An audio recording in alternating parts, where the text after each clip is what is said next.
We should entertain the empirical possibility that hunters are in business for their health, a finite objective, and that bow and arrow are adequate to that end.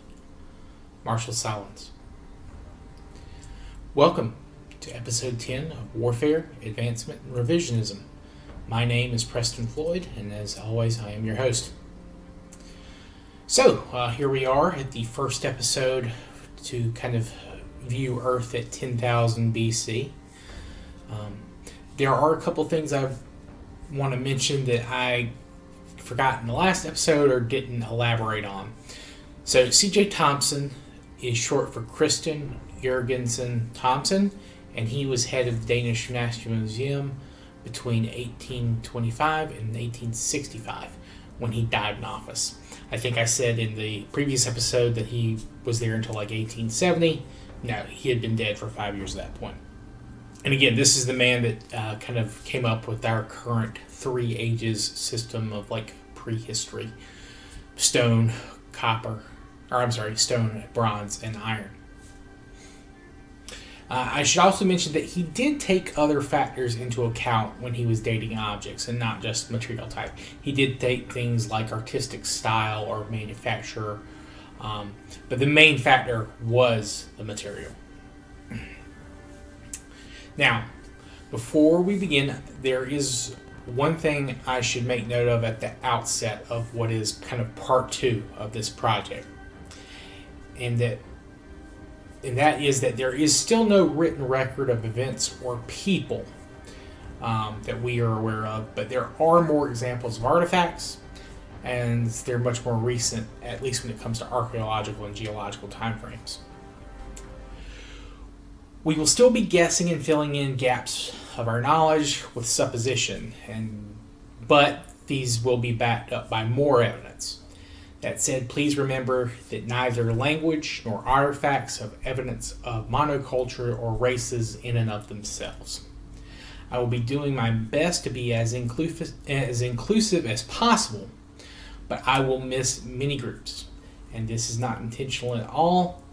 My hope is to include other groups as we get closer into the present, as well as update you about the peoples that I am going to be going over starting now. Also, if you have any corrections to make, please provide a source so I can verify and check.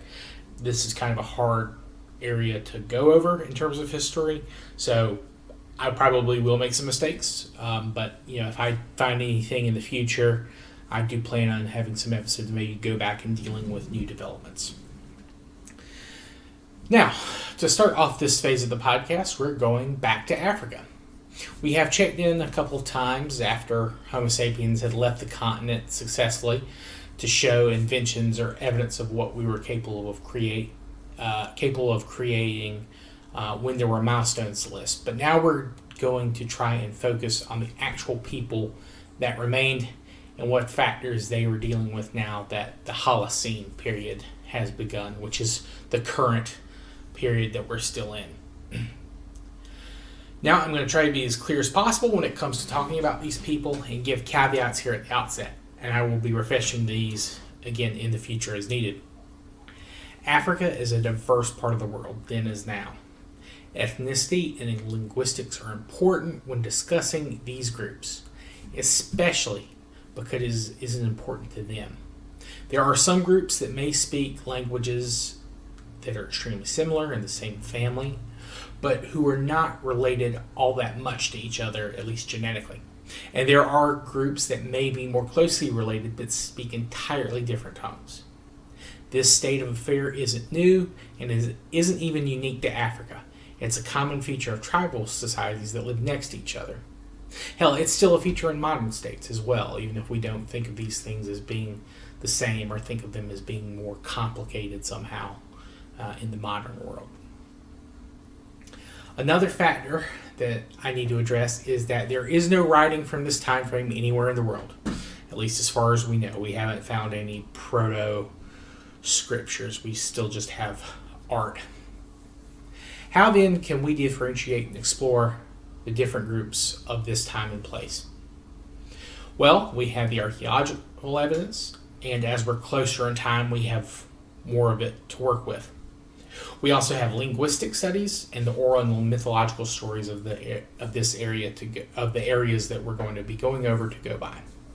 I personally don't have much of a problem with linguistic studies as some historians and archaeologists do, and though I do question some leaps that they make, I'm not willing to discount a couple hundred years of academic discipline out of hand. And when it comes to oral traditions, I think all oral traditions have some level of truth if you can sift it out. And that level of truth may be small and obscured by metaphor, but I think there is at least something there that has a basis. Then, of course, there is DNA, which is a very useful scientific tool to fill in gaps left by these other disciplines, or to confirm or disprove some of these disciplines, as the case may be. And finally, I should refresh how people in Africa are living. They were living as mankind had always done, and indeed as every other human is still living at this time. That is the life of the nomadic hunter-gatherer. Now, I gave a kind of rough outline of what that entailed in an earlier episode, but I need to reinforce that we're not sure exactly how that worked then.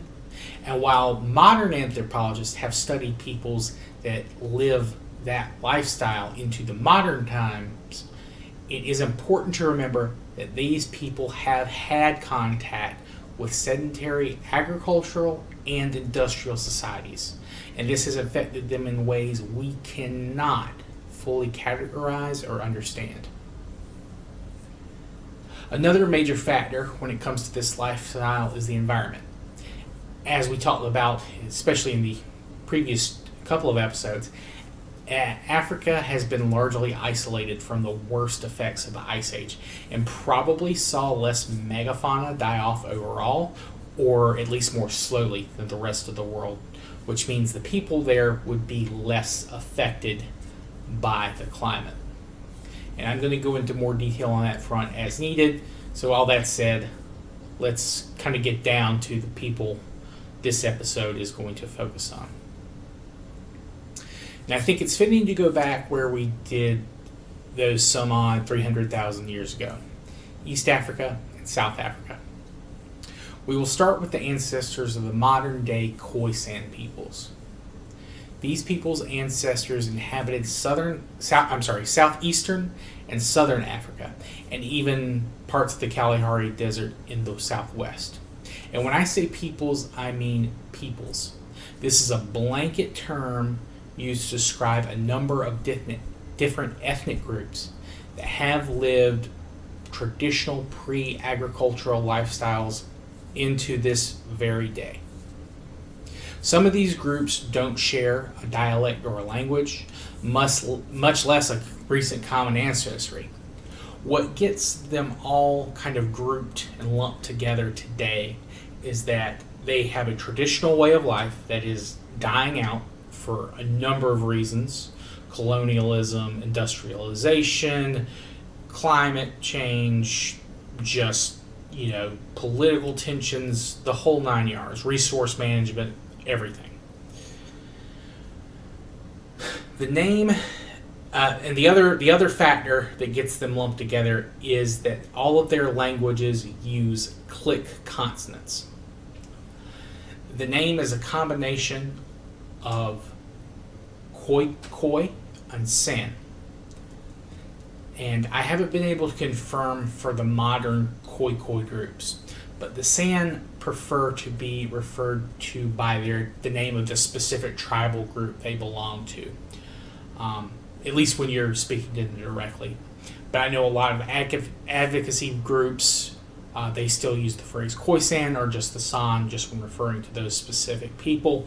And there is some kind of cooperation between the two groups now when they're fighting for, rights and, legal courts and that kind of thing.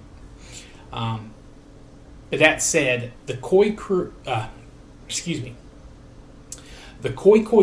are herders and pastoralists, and the San groups are hunter-gatherers. They're both nomadic. San is the name that the hunter groups were given by the Khoi groups. It means one who picks things off the ground, and it has become kind of a derogatory kind of use. And we will talk about this kind of rivalry and when it actually begins later in time. But at 10,000 BC, I doubt the Khoi predecessors would have any qualms about being one who picks things off the ground. They would be doing the same thing. It's vital to the hunter-gatherer lifestyle. That said, the Khoi and San predecessors might not have been meeting all that much, if at all. Population density is rarely high in these types of societies, at least in times of plenty. You would probably have groups no larger than 100. There might be times like winter that it saw kind of the extended kin groups or neighbors that spoke basically the same language with a little bit of variation, band together to find partners for children, exchange gifts, stories, or possibly to kind of form new permanent groups from smaller ones that might not be able to kind of hack it on their own. They might settle disputes between these kind of groups, but eventually they will split again. Now, that is the interactions in those groups. So within the San groups and the Khoi groups, they're mostly interacting with each other.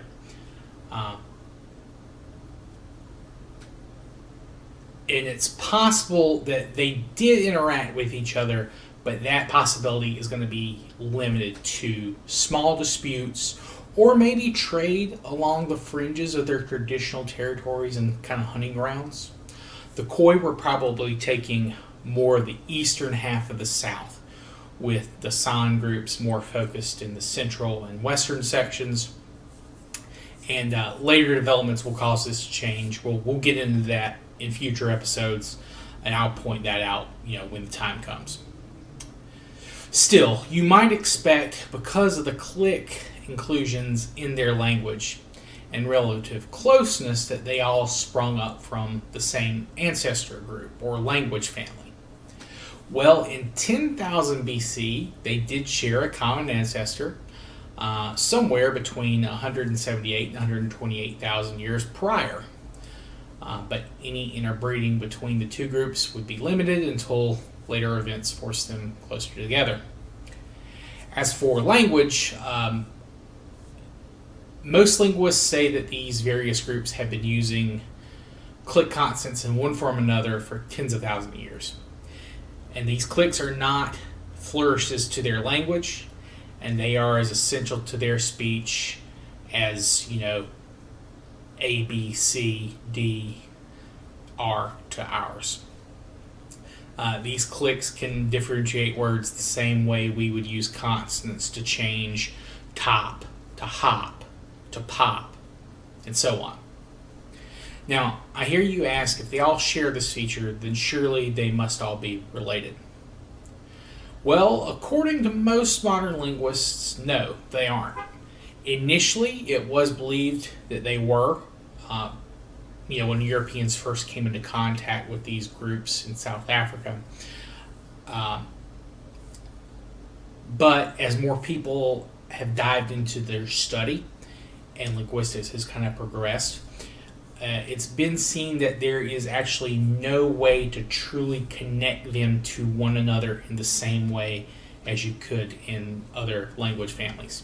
There's very little overlap in vocabulary. They share 4 words in total: chin, throat, lungs, and wound. Some of the languages use female and male endings, like a Romance language. Some of them have separate tones, or they have differences in word order, things like that. So some of these languages are actually organized more similarly to Chinese, and others to Romance languages.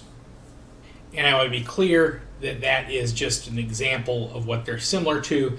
They are not related to any of those languages either. So don't think I'm claiming that these languages are the predecessors of Indo-European or the Sino family of languages. Now, it shouldn't be said that these groups are just surviving. They're extremely good hunter-gatherers. In fact, they're probably the best hunter-gatherers. At least they were the most successful. Because until a couple of thousand years after this point, 10,000 BC, they're probably the largest and most populated or most populous groups of hunter-gatherers in the world. I think genetic studies on kind of descendants of these two or three groups, depending on how they're divided, are they show more genetic diversity, which means they've gone through fewer population bottlenecks. They have faced less disease, war, famine, whatever basically cause a rapid, sudden drop in population. These people have avoided it. And some of the techniques they used to kind of get this status or to be as successful as they were, I mentioned briefly in one of our last couple of episodes, but about the remains of like ricin found in a cave. The San groups are extremely well adapted and knowledgeable to all the plants and animals in this region. They were making kind of poisons for their arrow tips and spear tips very early. Again, I think ricin was, I want to say it was 25,000 years ago, I think is what it was.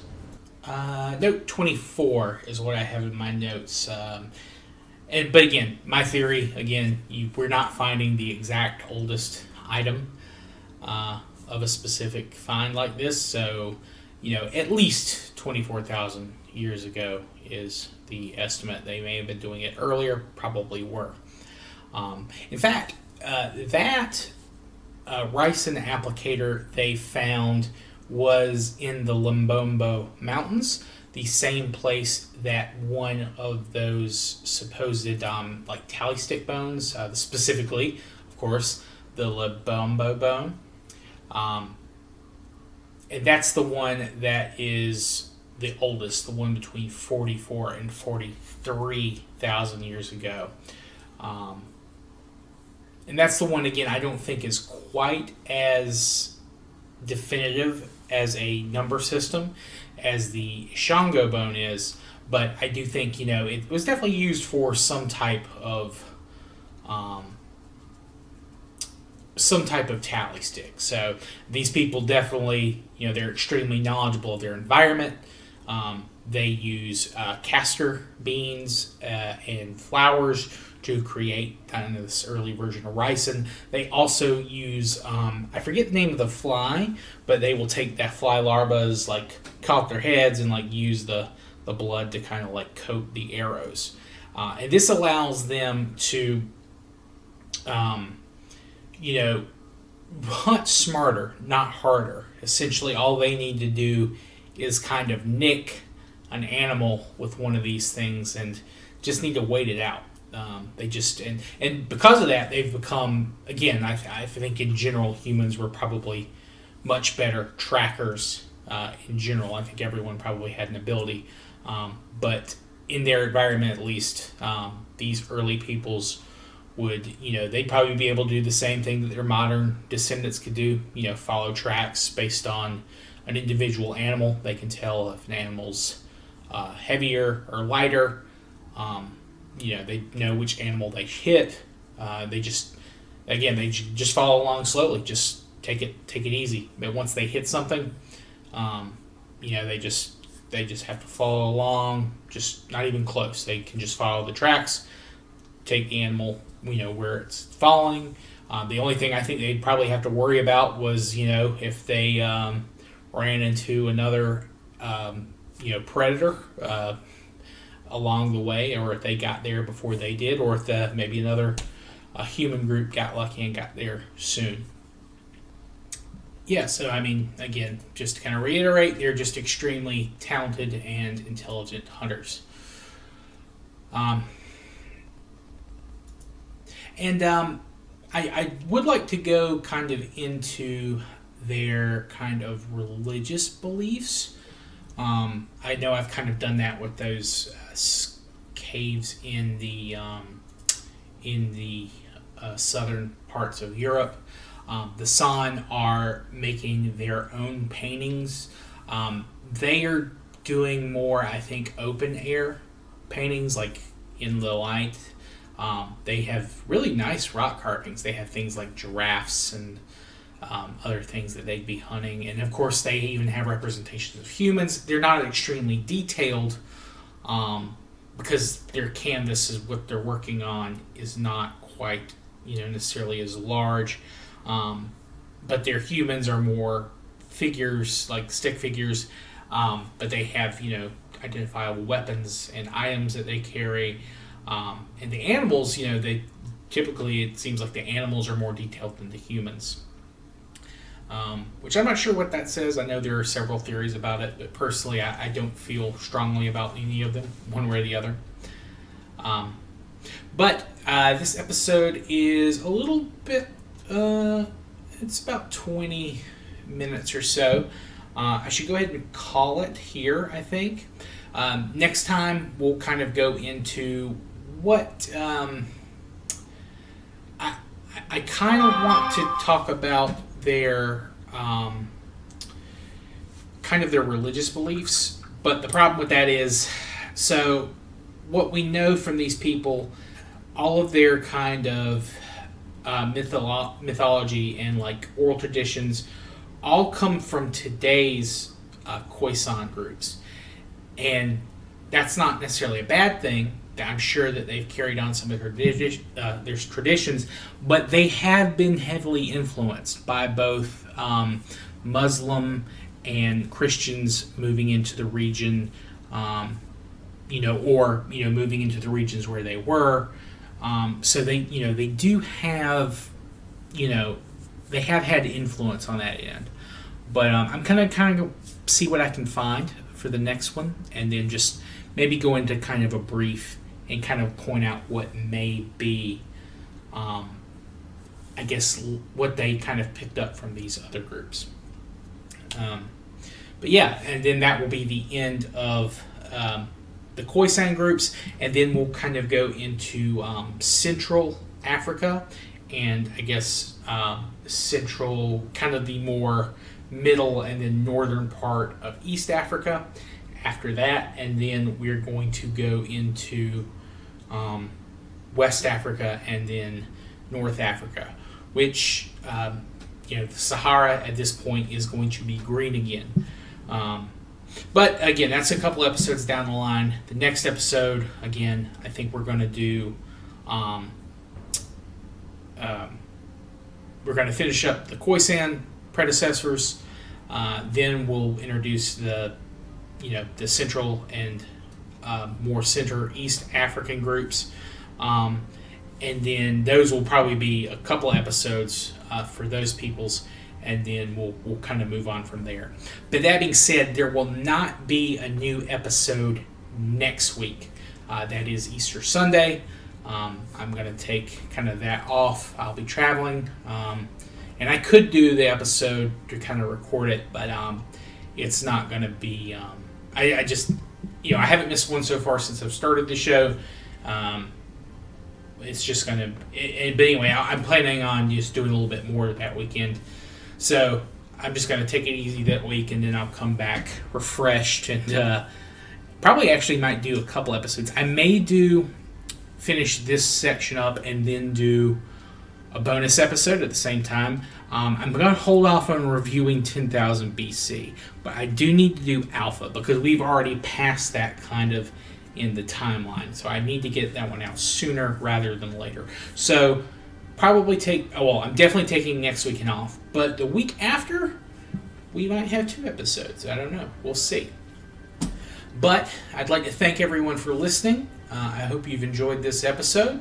If you have any feedback, please feel free to reach out to me at my email, which is waradrevpod@gmail.com.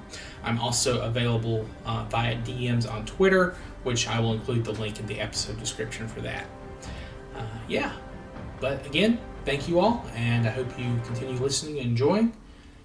And yeah, have a great day. Goodbye.